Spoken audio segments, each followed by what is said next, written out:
Well, I'm working on this super nice cabriolet here, and got all my parts. Most of them came in, but still waiting on a few. But I got my crank back from a crank grinder. I do all the machine work except I don't have a balancer and I don't have a crank grinder, which if I was about 20, 25 years younger, I probably would buy a crank grinder. But so I thought I'd show you fellas how I put the crank gear on the crankshaft. So I'll get the camera set up and we'll be back.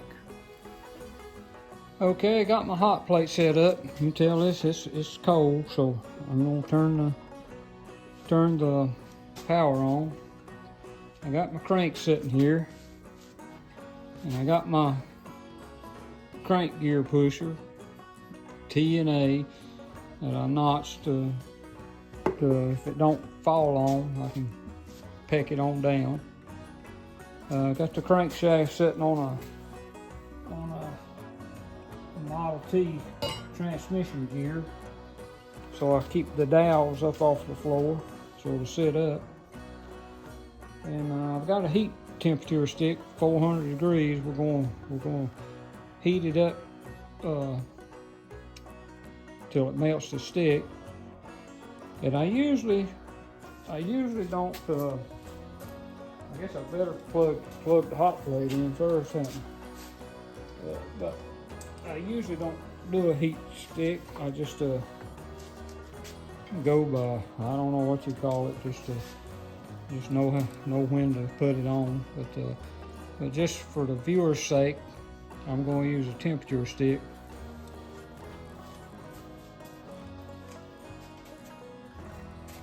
It's 400 degrees, so it should be plenty. And I use Dan McEachern gears. This is one of his heat treated gears, and this is the bronze gear that's going in this engine over here that I'm working on.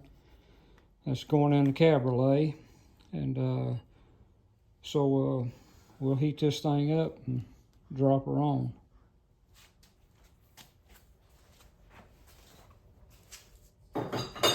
Been using Dan's gears for probably close to 20 years and haven't never had any problem with them.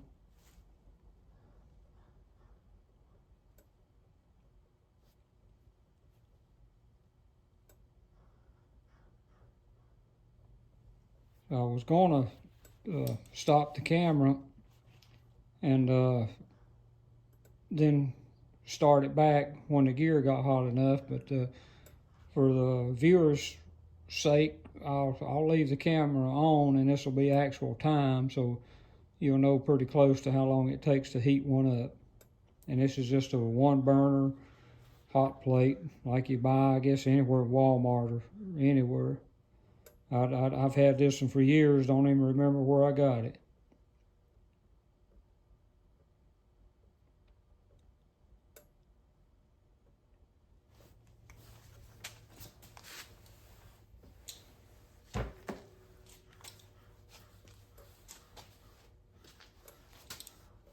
While it's heating up, I guess I could tell you a little bit about this engine over here I'm working on. I've already line boarded. The reason it's got the insert in the front and I have one in the rear is I have to set my end play on the crank with these brass washers, and I have to put them in the mill and mill a little off of it to get I usually go about 3 to 4 thousandths end play. And so I had the crank laid in it a little while ago, and I put the rear, what they call a seal in it here, and I siliconed it, and I got the cap just holding it down till the silicone dries. And then Monday morning, I'll come in here and start putting it together, and I'm hoping my rods will be here Monday. I do everything here in-house except crank crank grinding and balancing. And if I was probably 20, 25 years younger, I probably would buy me a crank grinder, but I got a guy, a friend of mine that does them for me, and he does a good job on them, so don't have to worry about that.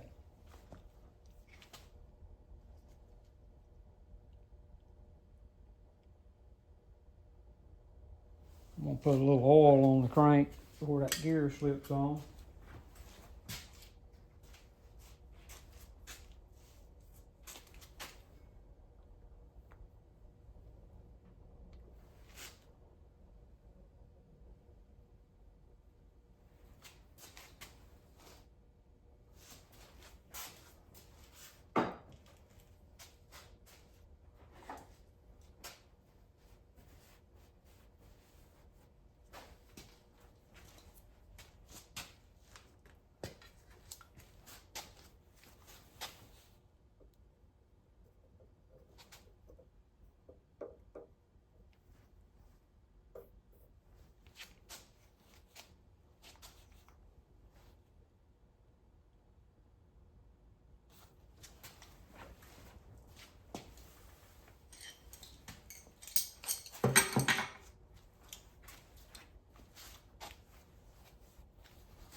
The engine that came out of the Cabriolet was 125 thousandths over, and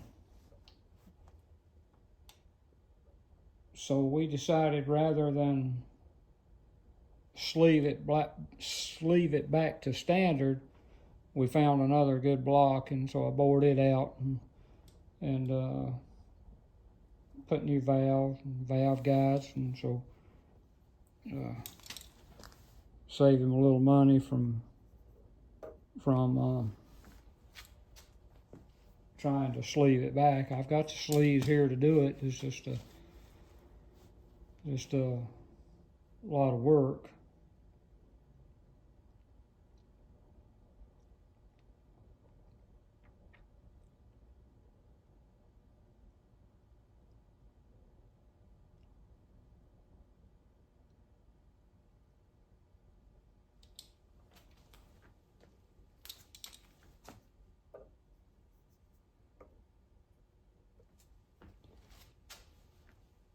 I got this hot plate plugged into extension cord, and usually I plug it direct in the wall, so I'm hoping its cord's big enough to supply all the power to it. Usually it don't seem like it takes me this long to heat one up, but then there again, I'm not filming it or trying to see how long it takes.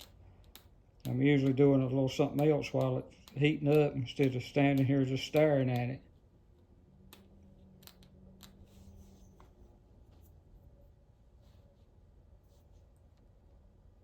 I see a little smoke come off of it, so usually when I have used oil, just put a little oil on it, and when that oil starts smoking pretty good, it's just hot enough to drop on.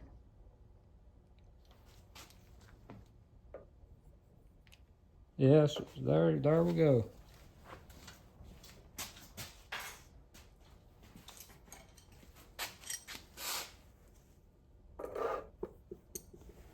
I'm gonna let it stay there just another minute or so, just to make sure.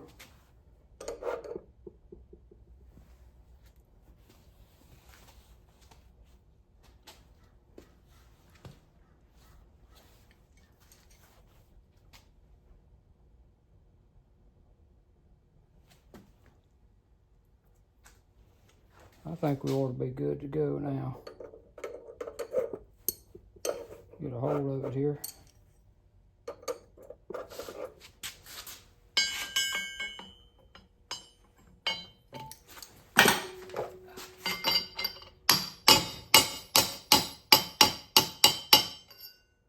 Yeah, that's all there are to it. So I hope that shows you a little bit how that works. So looked like it took about 8 minutes on the hot plate. So that'll give you a little idea if you ever do one. So if you don't have a heat stick, but most time if you see you put a little oil on it, and when that oil starts smoking, I don't know what degree that is. It looked like it was about 400, but that's a pretty good indicator too. I used to work on 18-wheeler transmissions, and that's what I do. I put the bearing on the hot plate, and most time when I see a little smoke, I know it's ready. So I hope you guys enjoyed this, and thanks for watching.